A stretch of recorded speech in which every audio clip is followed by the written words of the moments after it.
Any fresh injury concerns after Sunday? No, so far. We're waiting for tomorrow as well, the last training session, to understand whether we have one or two available from last week. Yeah, of those ones, Kai Havertz, Ben White and Max Dowman didn't make the North London derby. Are you hopeful some or all of them can be there? Yeah, we are hopeful. Mike will play some minutes tonight with under 21s. Kai will train tomorrow, and then let's see. Champions League draw has been made, I'm sure you're aware, by Leverkusen next. Are you pleased with that draw, and do you see this potentially as a big opportunity for this club to do something that they've not done before and go all the way? Well, we are very excited to play the next round. We have earned the right to be in a strong position, what we've done in the group stage, and that's it. And now we need to start to analyze them and find ways to be better than them to try to go through the time. Mikel, can you compare the mood and how you've been in the days following Wolves and the days following Tottenham Hotspur?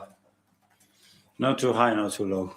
I try to be as stable as possible. Try to have perspectives always about what a result or a performance brings outside or within the group, and I always try to be positive about it. When you say you try to stay like that, is that something that you've developed consciously over the years that we've been here? Yeah, something that I need. If not, it becomes insane. I mean, if you are like this every single day, I'm happy and sad like this, you cannot be like this. You cannot give your best with that.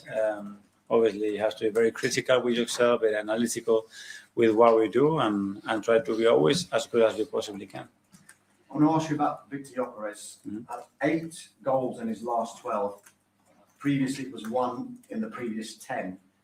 Can you give us an insight into what has brought about this turnaround and the conversations that you might have had with him?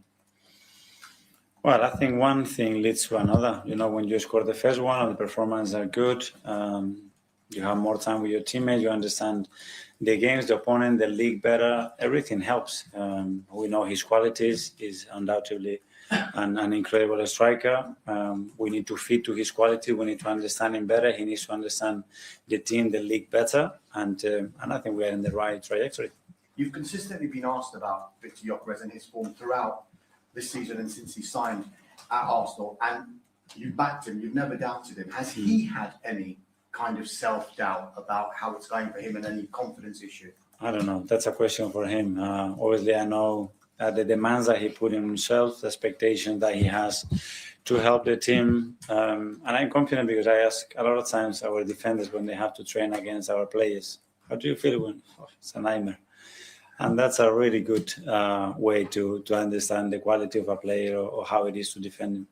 Final one from me, Mikel. It's 7 wins and 3 draws in your last 10 against Chelsea, which looks like an extraordinary record given the 2 teams that we're talking about here. Is there anything we've got a psychological advantage? Does that exist when you're playing a team and you're getting good results against them? No, I think what it is about the preparation, and the preparation gives you confidence and the right emotional state to get to the game with the belief and the conviction that you're going to win it. And after that, you have to earn the right to do it. Thank you. Good luck. Thank you. Sam, brilliant. Mikel, good to see you. Hi.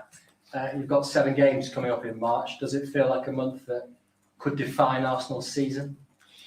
I don't think much we will, but I think it will be very important for what is going to be happening in April and May. That's for sure, because there are competitions and knockout stages, and then you are in or you are out. Your side scored 19 goals in the past month or so. The record under you in this season is 113 goals. How pleased are you with Arsenal's attacking play at the moment? And can we now officially call Arsenal an exciting side to watch? Well, I think we have scored more goals in a single season than ever in the history of Arsenal Football Club. So you can put any name or any adjective that you want. It's up to you. And just finally from me, looking back on the Chelsea game earlier this month, what did you learn about them, and do you expect a different approach from them this time around? We don't know. I mean, they've done different things. They can change throughout the game. They have the players and they have a manager that is very comfortable doing that. So we are prepared. We're going to be prepared in the possible scenarios that we can face throughout the game, and then try to be better than them. Yes, hi, Mikel. How are you? I am. A lot has been made this season about the fact that Arsenal finished second the last 3 years. In terms of that, how much is that going to be a driving force for your team in the last 3 months of the season?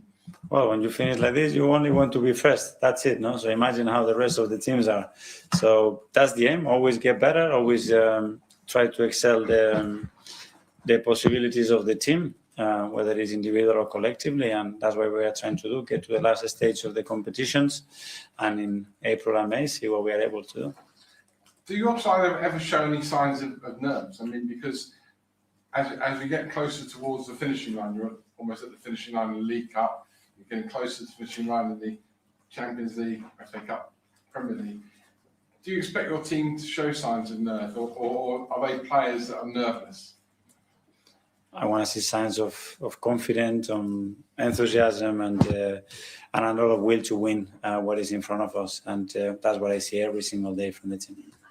In terms of your record against Chelsea, it's already been pointed out it's a great record, because indeed your record against Spurs was ahead of the North London derby last weekend.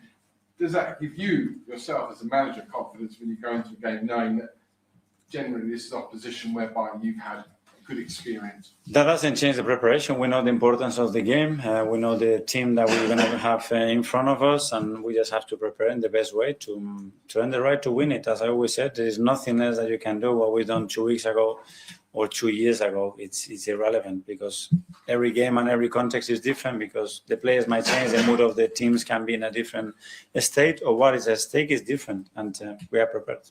Final one quickly on Viktor Gyökeres. The stats now suggest he's a good signing. He's scoring goals. But you've known that since day one. Do you wait for the stats to come out and say he's a good signing before you're really bullish about him, or? I want the stats that show that within we are a better team, and we have achieved what we want, and he can be a huge contributor to our success, scoring goals or doing many other things that he does really well throughout the games. Good luck. Thank you. And after the Spurs game, sorry, get it out your chest. After the Spurs game, Get some water here. after the Spurs game, you mentioned that your understanding is better. Yeah.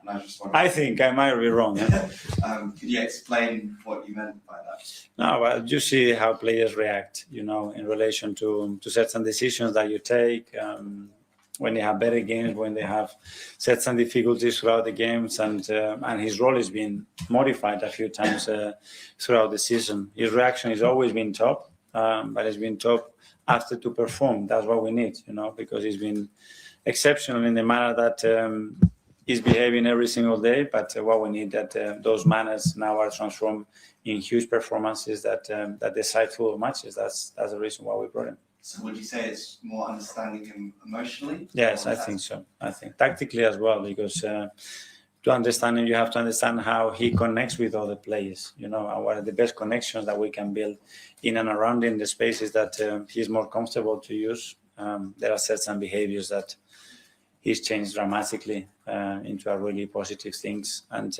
at the end, you don't know if you're going to see them in a week or in 2 or in a month, but they're coming. Matt from Senate. Hi, Mikel. Hi. I'll ask you about Piero. It feels like the last few weeks he's sort of gone up another level. What do you think the difference has been in making that left back position his own?